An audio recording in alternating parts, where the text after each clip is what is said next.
ನಿಮ್ಮ ಅಶ್ವವೇಗ ನ್ಯೂಸ್ನಲ್ಲಿ ಸಚಿವರ ಲಿಸ್ಟ್ ಅನ್ನ ಬಿಡುಗಡೆ ಮಾಡಲಿದ್ದೇವೆ. ಯಾರ್ಯಾರು ಮಂತ್ರಿ ಆಗ್ತಾರೆ ಅನ್ನೋ ಲಿಸ್ಟ್ ಅನ್ನ ಬಿಡುಗಡೆ ಮಾಡ್ತೇವೆ. PM ನರೇಂದ್ರ ಸ್ವಾಮಿ, ಶಿವರಾಜ್ ತಂಗಡಗಿ, ಪ್ರಸಾದ್ ಅಬ್ಬಯ್ಯ ಹುಬ್ಬಳ್ಳಿ ಧಾರವಾಡ, ರುದ್ರಪ್ಪ ಲಮಾಣಿ, KS ಬಸವಂತಪ್ಪ,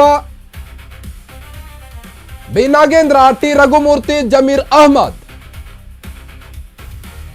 ರಿಜ್ವಾನ್ ಅರ್ಷದ್, ಸಂತೋಷ್ ಲಾಡ್, ಮಧು ಬಂಗಾರಪ್ಪ,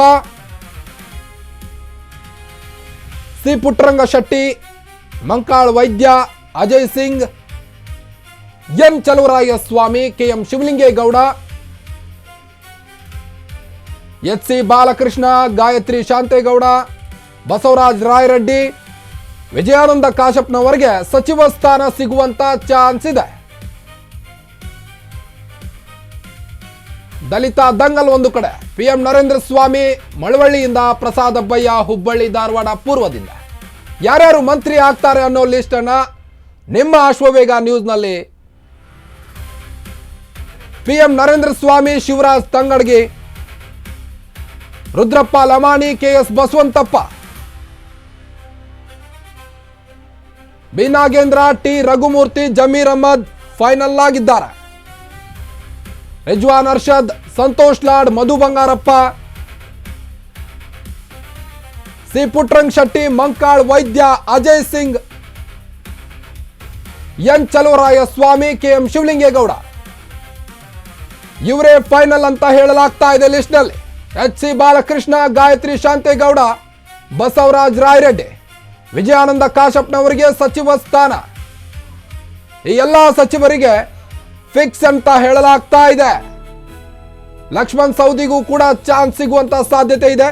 ಈಗಾಗಲೇ DK ಶಿವಕುಮಾರ್ ಅವರು ಲಕ್ಷ್ಮಣ್ ಸವದಿ ಅವರಿಗೆ ಕಾಲ್ ಮಾಡುವ ಮುಖೇನ ಲೋಕಭವನಕ್ಕೆ ಬರ್ಲಿಕ್ಕೆ ಹೇಳಿದ್ದಾರೆ.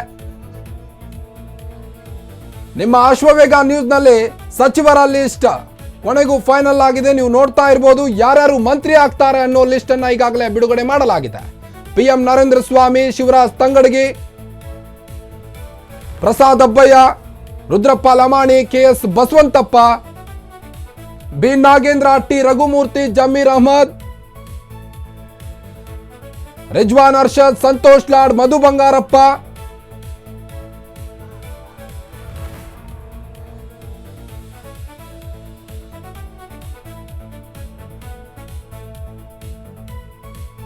C Chaluvarayaswamy, KM Shivalingegowda.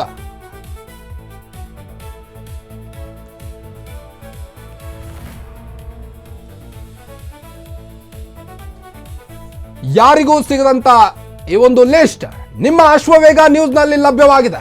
ಆ ಲಿಸ್ಟ್ ನ ನೀವು ಒಂದು ವಿಂಡೋದಲ್ಲಿ ಗಮನಿಸಬಹುದು. PM ನರೇಂದ್ರ ಸ್ವಾಮಿ ಮಳವಳ್ಳಿಯಿಂದ, ಪ್ರಸಾದ್ ಅಬ್ಬಯ್ಯ ಹುಬ್ಬಳ್ಳಿ ಧಾರವಾಡ ಪೂರ್ವದಿಂದ.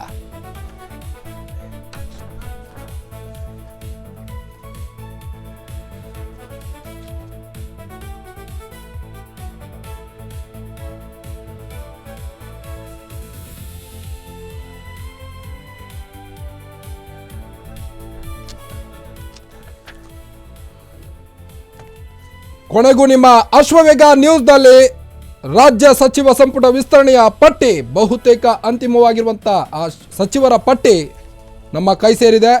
ಶ್ರೀ PM ನರೇಂದ್ರ ಸ್ವಾಮಿ, ಶ್ರೀ ಶಿವರಾಜ್ ತಂಗಡಗಿ,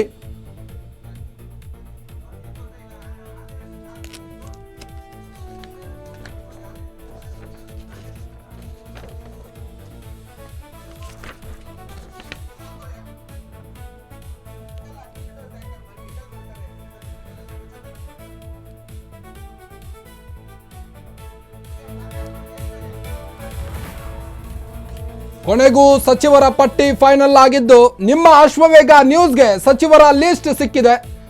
ಯಾರ್ಯಾರು ಮಂತ್ರಿ ಆಗ್ತಾರೆ ಅನ್ನೋ ಲಿಸ್ಟ್ ಅನ್ನ ನಿಮ್ಮ ಅಶ್ವವೇಗ ನ್ಯೂಸ್ನಲ್ಲಿ ಈಗ ರಿವೀಲ್ ಮಾಡುತ್ತಿದ್ದೇವೆ. PM ನರೇಂದ್ರ ಸ್ವಾಮಿ, ಶಿವರಾಜ್ ತಂಗಡಗಿ, ರುದ್ರಪ್ಪ ಲಮಾಣಿ, KS ಬಸವಂತಪ್ಪ ಸೇರಿದಂತೆ ಹಲವರಿಗೆ ಸಚಿವರ ಸ್ಥಾನ ಫಿಕ್ಸ್ ಅಂತ ಹೇಳಲಾಗ್ತಾ ಇದೆ. ಶ್ರೀ PM ನರೇಂದ್ರ ಸ್ವಾಮಿ, ಶ್ರೀ ಶಿವರಾಜ್ ತಂಗಡಗಿ, ಶ್ರೀ ರುದ್ರಪ್ಪ ಲಮಾಣಿ, ಶ್ರೀ KS ಬಸವಂತಪ್ಪ, ಶ್ರೀ B ನಾಗೇಂದ್ರ ಅವರು, ಸಿ ಪುಟ್ಟರಂಗ ಶೆಟ್ಟಿ, ಮಂಕಾಳ್ ವೈದ್ಯ, ಅಜಯ್ ಸಿಂಗ್, PM ನರೇಂದ್ರ ಸ್ವಾಮಿ, ಪ್ರಸಾದ್ ಅಬ್ಬಯ್ಯ, ಎನ್ ಚಲುವರಾಯಸ್ವಾಮಿ, KM ಶಿವಲಿಂಗೇಗೌಡ ಈ ಎಲ್ಲ ಸಚಿವರ ಲಿಸ್ಟ್ ಫೈನಲ್ ಆಗಿದ್ದು, ಈ ಫೈನಲ್ ಲಿಸ್ಟ್ ನಿಮ್ಮ ಅಶ್ವವೇಗ ನ್ಯೂಸ್ನಲ್ಲಿ ಲಭ್ಯವಾಗಿದೆ. ವಿಜಯಾನಂದ ಕಾಶಪ್ಪನವರಿಗೆ ಸಚಿವ ಸ್ಥಾನ ನೀಡುವಂತ ಚಾನ್ಸ್ ಇದೆ. ಈಗ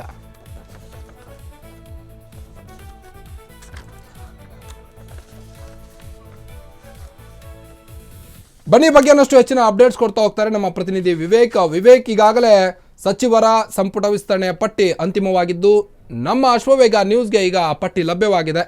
ಸೊ ಆ ಲಿಸ್ಟ್ನಲ್ಲಿ ಯಾರ್ಯಾರಿದ್ದಾರೆ ಅನ್ನೋದ್ರ ಬಗ್ಗೆ ಮಾಹಿತಿಯನ್ನು ನೀಡೋದಾದ್ರೆ, ಎಸ್ ಕಾರ್ತಿಕ್, ಈಗಾಗಲೇ 60 ದಿನಗಳ ಒಂದಿಷ್ಟು ಏನು ಕಾಯ್ತಾ ಇದ್ರು ಶಾಸಕರು, 40ಕ್ಕೂ ಹೆಚ್ಚು ಶಾಸಕರು ಕಾಯ್ತಾ ಇದ್ರು 60 ದಿನಗಳಿಂದ ನಮಗೆ ಯಾವಾಗ ಸಚಿವ ಸ್ಥಾನ ಸಿಗುತ್ತೆ ಅಂತ. ಅವರಿಗೆಲ್ಲ ಇವತ್ತು ಖುಷಿ ಸುದ್ದಿ ಸಿಕ್ಕಿದೆ ಅಂತಾನೆ ಹೇಳ್ಬೋದು. ಇವತ್ತು ಅಂತಿಮವಾದಂಥ ಪಟ್ಟಿ ಹೈಕಮಾಂಡ್ ನಿಂದ ಬಿಡುಗಡೆ ಆಗಿದೆ. ಒಬ್ಬೊಬ್ಬರಿಗೆ ಕರೆ ಮಾಡಿ ನೇರವಾಗಿ ಸಿಎಂ ಅವರೇ ಹೇಳ್ತಾ ಇದ್ದಾರೆ, ಇವತ್ತು 4 ಗಂಟೆಗೆ ಬನ್ನಿ, ಪ್ರಮಾಣ ವಚನ ಸ್ವೀಕಾರ ಮಾಡೋದಕ್ಕೆ ಬನ್ನಿ ಅಂತ. ಈಗಾಗಲೇ ನಮ್ಮ ವಾಹಿನಿಗೂ ಕೂಡ ಅಶ್ವವೇಗ ನ್ಯೂಸ್ಗೆ ಎಕ್ಸ್ಕ್ಲೂಸಿವ್ ಪಟ್ಟಿ ಕೂಡ ಲಭ್ಯವಾಗಿದೆ. ಯಾರೆಲ್ಲ ಅಂತ ನಾನು ತೋರಿಸ್ತಾ ಹೋಗ್ತೀನಿ. ಈಗಾಗಲೇ ನೀವು ನೋಡ್ತಾ ಹೋಗ್ಬೋದು, ಶಿವರಾಜ್ ತಂಗಡಗಿ, ರುದ್ರಪ್ಪ ಲಮಾಣಿ, ಕೆ ಎಸ್ ಬಸಂತಪ್ಪ ಅವ್ರಿಗೂ ಈಗ ಮೊದಲನೇ ಬಾರಿಗೆ ಸಚಿವ ಸ್ಥಾನವನ್ನು ಕೊಟ್ಟಿದ್ದಾರೆ. ಬಿ ನಾಗೇಂದ್ರ ಅವರು ಈ ಹಿಂದೆ ಸಚಿವರಾಗಿದ್ರು, ಅವ್ರಿಗೆ ಮತ್ತೆ ಸಚಿವ ಸ್ಥಾನ ಕೊಟ್ಟಿದ್ದಾರೆ. ಟಿ ರಘುಮೂರ್ತಿ ಅವ್ರಿಗೆ ಮೊದಲನೇ ಬಾರಿಗೆ ಸಚಿವ ಸ್ಥಾನ ಕೊಟ್ಟಿದ್ದಾರೆ. ಜಮೀರ್ ಅಹಮದ್ ಖಾನ್ ಈ ಹಿಂದೆ ಸಚಿವರಾಗಿದ್ರು, ಅವರಿಗೂ ಸಚಿವ ಸ್ಥಾನ ಸಿಕ್ಕಿದೆ. ರಿಜ್ವಾನ್ ಅರ್ಷದ್ ಮೊದಲನೇ ಬಾರಿ ಸಚಿವರಾಗಿ ಆಯ್ಕೆಯಾಗಿದ್ದಾರೆ. ಸಂತೋಷ್ ಲಾಡ್ ಮತ್ತೊಮ್ಮೆ ಆಯ್ಕೆಯಾಗಿದ್ದಾರೆ. ಮಧು ಬಂಗಾರಪ್ಪಗೂ ಮತ್ತೊಂದು ಚಾನ್ಸ್ ಸಿಕ್ಕಿದೆ. ಪುಟ್ಟರಂಗ್ ಶೆಟ್ಟಿ ಅವರಿಗೆ ಈ ಬಾರಿ ಚಾನ್ಸ್ ಸಿಕ್ಕಿದೆ. ಮಂಕಾಳ ವೈದ್ಯ ಇವರಿಗೂ ಮತ್ತೊಮ್ಮೆ ಚಾನ್ಸ್ ಸಿಕ್ಕಿರತಕ್ಕಂಥದ್ದು. ಈ ರೀತಿಯಾಗಿ ನೋಡ್ತಾ ಹೋದ್ರೆ ಅಜಯ್ ಸಿಂಗ್ ಇವ್ರಿಗೆ ಪ್ರಮುಖವಾಗಿ ಮೊದಲನೇ ಬಾರಿ ಚಾನ್ಸ್ ಸಿಕ್ಕಿರ್ತಕ್ಕಂಥದ್ದು. ಸಾಕಷ್ಟು ಪ್ರಯತ್ನವನ್ನ ಮಾಡಿದ್ರು ಅಜಯ್ ಸಿಂಗ್ ಅವರು ಸಚಿವ ಸ್ಥಾನ ತೆಗೆದುಕೊಳ್ಬೇಕು ಅಂತ. ಅಲ್ಲಿಗೆ ಕಲಬುರಗಿಗೆ ಈ ಬಾರಿ 3 ಸಚಿವ ಸ್ಥಾನ ಕೊಟ್ಟಂಗೆ ಆಗುತ್ತೆ. ಜೊತೆಗೆ ನೀವು ನೋಡ್ತಾ ಹೋಗ್ಬೋದು, ಅದೇ ರೀತಿಯಾಗಿ ಚಲುವರಾಯ ಸ್ವಾಮಿ ಅವರಿಗೂ ಕೂಡ ಮತ್ತೊಮ್ಮೆ ಮಣೆ ಹಾಕಲಾಗಿದೆ. ಶಿವಲಿಂಗೇಗೌಡ ಅವರು ಕೂಡ ಸಾಕಷ್ಟು ಪ್ರಯತ್ನವನ್ನ ಮಾಡಿದ್ರು ಸಿದ್ದರಾಮಯ್ಯ ಅವರು ಮುಖ್ಯಮಂತ್ರಿ ಆದಂತಹ ಸಂದರ್ಭದಲ್ಲೇ ಕ್ಯಾಬಿನೆಟ್ ಸೇರೋದಕ್ಕೆ. ಆದ್ರೆ ಈಗ ಅಂತಿಮವಾಗಿ ಅವರಿಗೆ ಸಚಿವ ಸ್ಥಾನ ಸಿಗ್ತಾ ಇದೆ. ಜೊತೆಗೆ ಎಚ್ ಸಿ ಬಾಲಕೃಷ್ಣ ಅವರು, ಡಿ ಕೆ ಶಿವಕುಮಾರ್ ಅವರು ಪರಮ ಆಪ್ತ ಅಂತಾನೆ ಗುರುತಿಸಿಕೊಂಡವರು, ಅವರಿಗೂ ಕೂಡ ಸಚಿವ ಸ್ಥಾನ ಸಿಗ್ತಾ ಇದೆ. ಜೊತೆಗೆ ಗಾಯತ್ರಿ ಶಾಂತೇಗೌಡ ಅವರು ಮೊನ್ನೆ ಅಷ್ಟೇ ಎಂ ಕೆ ಪ್ರಾಣೇಶ್ ವಿರುದ್ಧ ಅಂದ್ರೆ ಪರಿಷತ್ನಲ್ಲಿ ಕೋರ್ಟಿಗೆ ಹೋಗಿ ಅಲ್ಲಿಂದ ಆಯ್ಕೆಯಾಗಿ ಬಂದಂತವ್ರು. ಅವ್ರದ್ದು ಕೇವಲ ಉಳಿದಿರ್ತಕ್ಕಂಥದ್ದು 1.5 ಇಂದ 2 ವರ್ಷಗಳು ಮಾತ್ರ MLC ಉಳಿದಿರ್ತಕ್ಕಂಥದ್ದು. ಇನ್ನೂ ಕೂಡ ಅವರು MLC ಪ್ರಮಾಣ ವಚನ ಅಂದ್ರೆ ಪರಿಷತ್ ಸದಸ್ಯರಾಗಿ ಪ್ರಮಾಣ ವಚನನೇ ಸ್ವೀಕಾರ ಮಾಡಿಲ್ಲ. ಅದಕ್ಕೂ ಮುಂಚಿತವಾಗಿ ಅವರಿಗೆ ಸಚಿವ ಸ್ಥಾನದ ಲಾಟ್ರಿ ಹೊಡೆದಿದೆ ಅಂತಾನೆ ಹೇಳ್ಬೋದು. ಜೊತೆಗೆ ಈಗಾಗಲೇ ನೋಡಬಹುದು, ಬಸವರಾಜ ರಾಯರೆಡ್ಡಿ ಇವರು ಕೂಡ ಸಿದ್ದರಾಮಯ್ಯನವರ ಪರಮ ಆಪ್ತರು. ಅವರ ಜೊತೆ ಇದ್ದಂತವರು, ಅವರ ಆರ್ಥಿಕ ಇಲಾಖೆಯ ಒಂದು ಅಡ್ವೈಸರ್ ಕೂಡ ಆಗಿದ್ರು ಸಿದ್ದರಾಮಯ್ಯನವರಿಗೆ. ಅವರಿಗೂ ಕೂಡ ಸಚಿವ ಸ್ಥಾನ ಸಿಕ್ಕಿದೆ. ಜೊತೆಗೆ ವಿಜಯಾನಂದ್ ಕಾಶಪ್ಪನವರು ಇವರು ಕೂಡ ಸಾಕಷ್ಟು ಸಚಿವ ಸ್ಥಾನದ ಆಕಾಂಕ್ಷಿ ಆಗಿದ್ರು. ಇವರಿಗೂ ಕೂಡ ಒಂದಿಷ್ಟು ಬೆಂಬಲಿಗರು ಬಂದು ಸಚಿವ ಸ್ಥಾನ ಕೊಡಿ ಅಂತ ಮುಖ್ಯಮಂತ್ರಿ ಅವರಿಗೆ ಹೋಗಿ ಭೇಟಿ ಮಾಡೋದು, ಮಾಜಿ ಮುಖ್ಯಮಂತ್ರಿ ಮನೆಗೆ ಹೋಗಿ ಭೇಟಿ ಮಾಡೋದು. ಜೊತೆಗೆ ಲಕ್ಷ್ಮಣ್ ಸವದಿ ಅವರು ಈ ಹಿಂದೆ ಬಿಜೆಪಿ ಸರ್ಕಾರ ಇದ್ದಂತ ಸಂದರ್ಭದಲ್ಲಿ DCM ಆಗಿದ್ರು. ಆದ್ರೂ ಇಲ್ಲಿಗೆ ಬಂದು ಕಾಂಗ್ರೆಸ್ಗೆ ಬಂದಾದ ಬಳಿಕ ಸತತವಾಗಿ 3 ವರ್ಷ 3 ತಿಂಗಳು ಇಲ್ಲಿವರೆಗೂ ಕೂಡ ಶಾಸಕರಾಗಿದ್ದು, ಈಗ ಸಚಿವ ಸ್ಥಾನಮಾನ ಸಿಗೋದಕ್ಕೂ ಕೂಡ ಮುಂದಾಗಿದೆ. ಒಟ್ಟಾರೆಯಾಗಿ ಈ ಲೀಸ್ಟ್ ನ ನೋಡ್ತಾ ಹೋದ್ರೆ, ಈ ಲೀಸ್ಟ್ ಪೈಕಿ 7 ಜನಕ್ಕೆ ಮತ್ತೊಮ್ಮೆ ಹಳೆ ಸಚಿವರನ್ನೇ ಮಣೆ ಹಾಕಲಾಗಿದೆ. ಇನ್ನು ಉಳಿದಂತ 13 ಜನಕ್ಕೂ ಕೂಡ ನೂತನವಾಗಿ ಆಯ್ಕೆ ಮಾಡಿದ್ದಾರೆ. ಅದರಲ್ಲೂ ಕೂಡ ಮೊದಲ ಬಾರಿ ಗೆದ್ದಂತವ್ರಿಗೆ ಯಾರಿಗೆ ಆಯ್ಕೆ ಮಾಡಿದ್ದಾರೆ ಅಂತ ಕೂಡ ನೋಡ್ತಾ ಹೋಗ್ಬೋದು. ಬಸಂತಪ್ಪ ಅವರಾಗಿರ್ಬೋದು. ಈ ರೀತಿಯಾಗಿ ಕೆಲವೊಬ್ಬರಿಗೂ ಕೂಡ ಮಣೆ ಹಾಕೋದಕ್ಕೂ ಕೂಡ ಸರ್ಕಾರ ಮುಂದಾಗಿದೆ.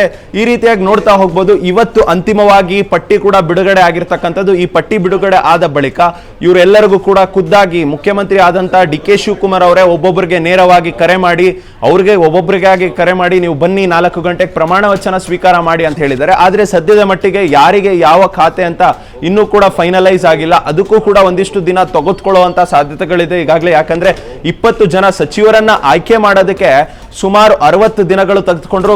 ಕರೆಕ್ಟ್ ಆಗಿ ಇದೇ 2 ತಿಂಗಳು ಹಿಂದೆ ನೋಡ್ತಾ ಹೋದ್ರೆ ಡಿ ಕೆ ಶಿವಕುಮಾರ್ ಅವರು ಮುಖ್ಯಮಂತ್ರಿ ಆಗಿ ಆಯ್ಕೆ ಆಗ್ತಾರೆ. ಅವರ ಜೊತೆ 14 ಸಚಿವರು ಕೂಡ ಆಯ್ಕೆ ಆಗ್ತಾರೆ. ಅದನ್ನ ಹೊರತುಪಡಿಸಿದ್ರೆ ಇವತ್ತು ಅಲ್ಲಿಂದ ಇಲ್ಲಿನವರೆಗೂ ಡೇ ಟು ಡೇ ನೋಡ್ತಾ ಹೋದ್ರೆ ಎಕ್ಸಾಕ್ಟ್ಲಿ 60 ದಿನಗಳ ಆದ ಬಳಿಕ ಸಚಿವರನ್ನಾಗಿ ನೇಮಕ ಮಾಡೋದಕ್ಕೆ ಮುಂದಾಗಿರ್ತಕ್ಕಂಥದ್ದು. ಇದಕ್ಕೂ ಕೂಡ ಸಾಕಷ್ಟು ಟೀಕೆ ಟಿಪ್ಪಣಿಗಳು ಕೂಡ ಆಗ್ತಾ ಇತ್ತು. ಯಾಕೆ ಸಚಿವರನ್ನ ಆಯ್ಕೆ ಮಾಡ್ತಾ ಇಲ್ಲ, ಏನು ಭಯನ ಸರ್ಕಾರಕ್ಕೆ ಅನ್ನೋದು ಒಂದಿಷ್ಟು ಚರ್ಚೆಗಳು ಆಗ್ತಾ ಇತ್ತು.